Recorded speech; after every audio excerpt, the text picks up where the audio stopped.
Welcome back, guys. I'm going to show you the first startup since the last video. Actually, you've never seen a startup on this, but we're going to be looking at one today. So the motor is cold, choke is on. Before I fire this up, I want to go over a few things and show you what I've done here. I can't really explain in detail on this, okay, because I'm not a very good teacher. The relay for the fan switch, the circuit breaker down there, there's 100 different videos out there, and it took me about 10 to figure this out, because every one I watched was a different relay, different color wires, everything else. But I was able to use these factory holes in the radiator support, and then I used some spark plug wire rubber gaskets, so that worked out pretty good going through the radiator support. Excuse the mess here. I've got a whole handful of these gaskets left, so I just have not installed them yet. It's got some Gorilla Tape on it temporarily. Okay. Excuse the mess. It is extremely dirty here in the garage. Alright. This is an adjustable thermostat that you can get. And I got upset about YouTube videos because every time I tried to find one on this probe being installed, I could not, other than it going inside this top radiator hose. But I did not want to do that because the possibility of a leak. You know, this wire comes up out of here, and I didn't want to do it that way. So what I did, let me zoom in here. There's a gap on my new radiator, and I was able to push that probe in there, and it's a really tight fit. It is not going anywhere. And it works great right there, so I'm happy with that. Now the back side of the wiring, come through the radiator support. I just used that cheap wire loom, and I ran the one going to the circuit breaker, ran it down low on the radiator support. And then I was able to come back up. That's another factory hole in the radiator support, another spark plug gasket, spark plug wire gasket I use there. This is the nut coming off of the new battery tray I installed. So I just kind of threw a washer and a nut on there, and it worked out good. And it's got one of those cable rubber grommet holder thingies. So on this water pump, the back side of it's got a pinhole leak on that plate, believe it or not, which kind of sucks. But I've got another factory water pump over there.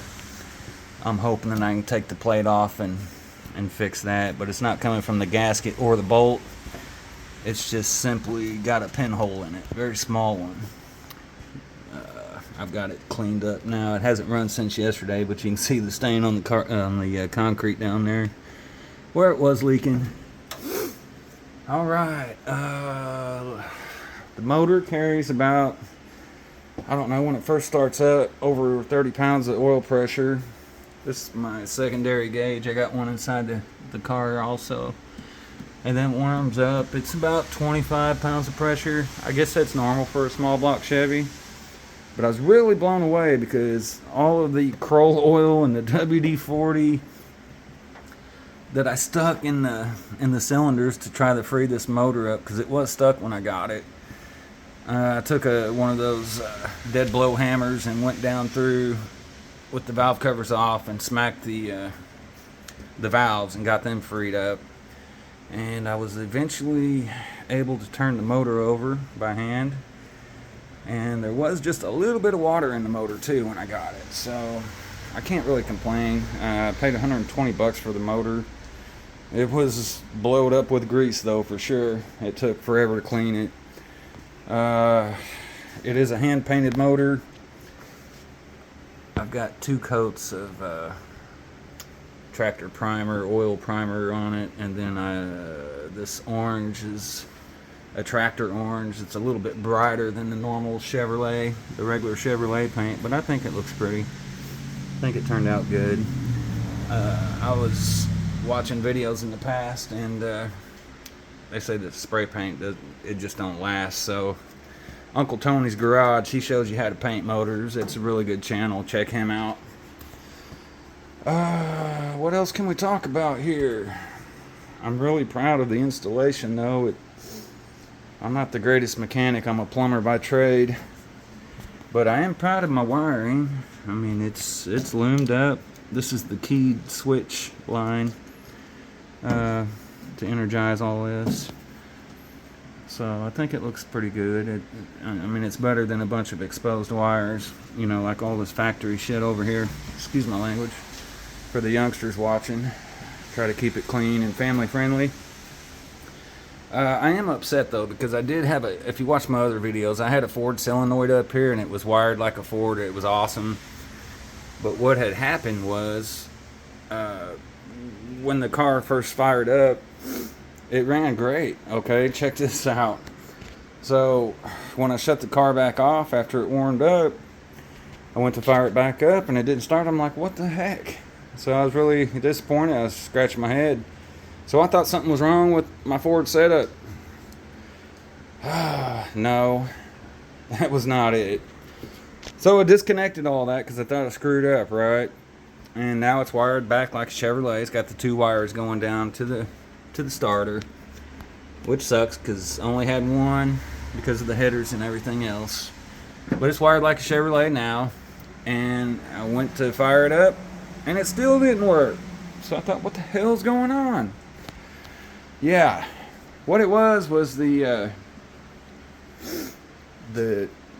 column shifter. After I put the header wrapped on, it touches the shifter just enough to where you have to really slam it up into park. So I guess it was the park safety switch, maybe. So I went in there and I discovered that if I pushed up on the dang thing, it fired right up. So I know that my Ford setup was fine because it started in the beginning. So that sucked. Will I put it back on? Possibly.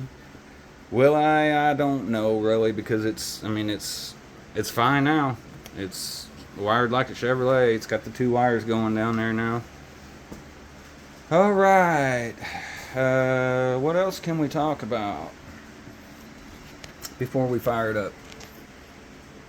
This is one of them cheap Mr. Gasket brackets that fits in between the carburetor and the intake. So I picked one of them up. I had to put a new throttle cable on.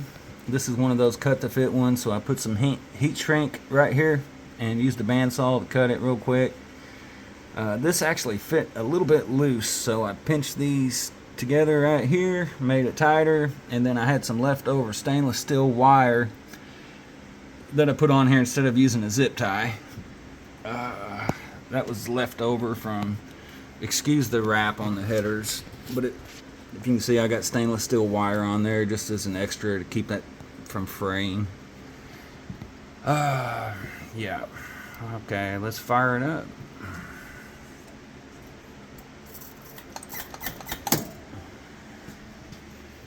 Blowed up mess. I gotta clean the hog up one day. Her's dirty.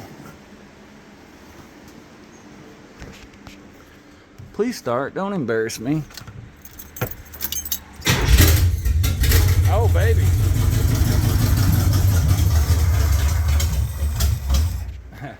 Come on, lassie. Let's make sure we put our finger in the way of the camera.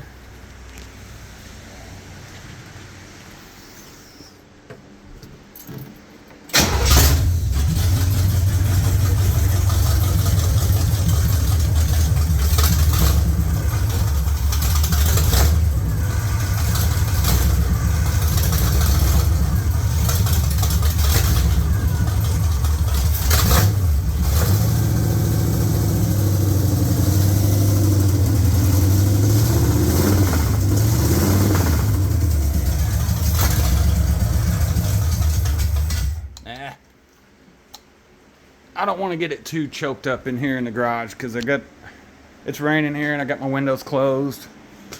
I just want to show you it does run. It runs really well too. It does not have no exhaust on it yet. Open long tube headers. Gonna choke you out in the garage. All right. I don't know what else to talk about. Just wanted to show you guys this.